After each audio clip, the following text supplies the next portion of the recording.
Do you think, I mean, I think there's an appetite among Americans for social safety nets.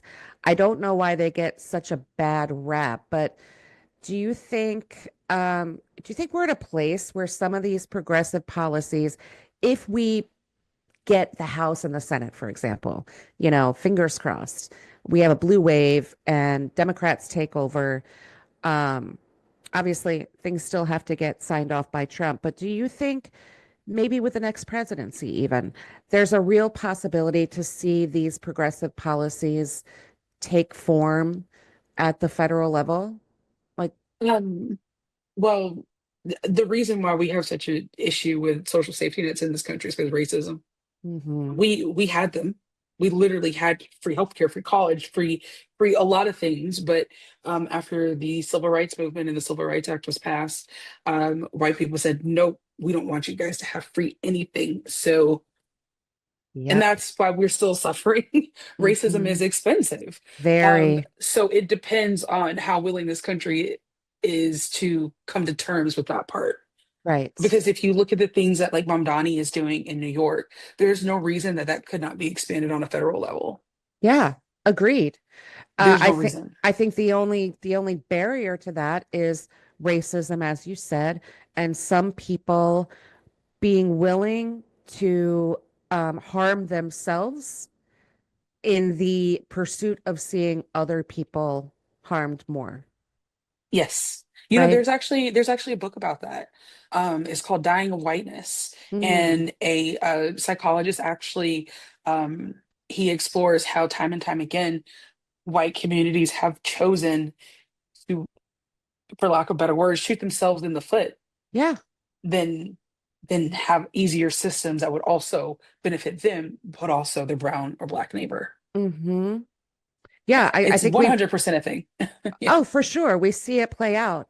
Hmm. You see people that voted for Trump still are riding with Trump and are suffering financially, right? Yes. But they still rock with him because he hates the same people that they hate. I At mean, the that's border, really, right? yeah, sure, it's the border. I mean, but when I look at sort of the remaining MAGA people, the remaining Trump supporters, especially with all of the economic turmoil that we're now experiencing, what we did in Venezuela, now we're in a war with Iran. Nobody wanted that. He was going to be the no new wars president. If you're still rocking with this guy, you've got some deep seated hatred. That's the only thing I can come up with Hmm. because you're not benefiting. At all. Yeah.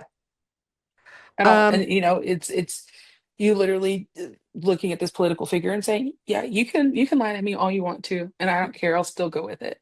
ugh, it's terrible. It's like what's the limit? Like where's the line? I keep waiting for it. I don't think there is one for some people. I don't think I so either.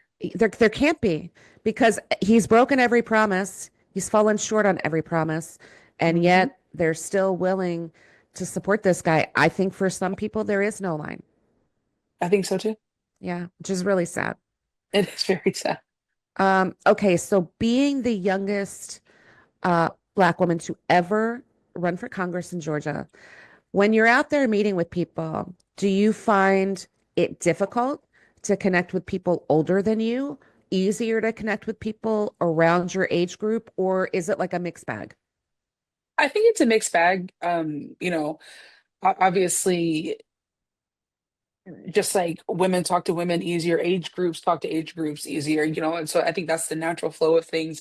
But overall, I think it's a mixed bag. I don't really have any issues talking to people across the board.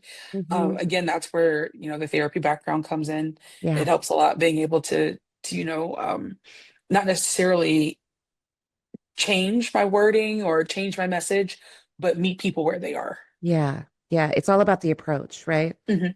Not necessarily the language, but just the way you connect with people.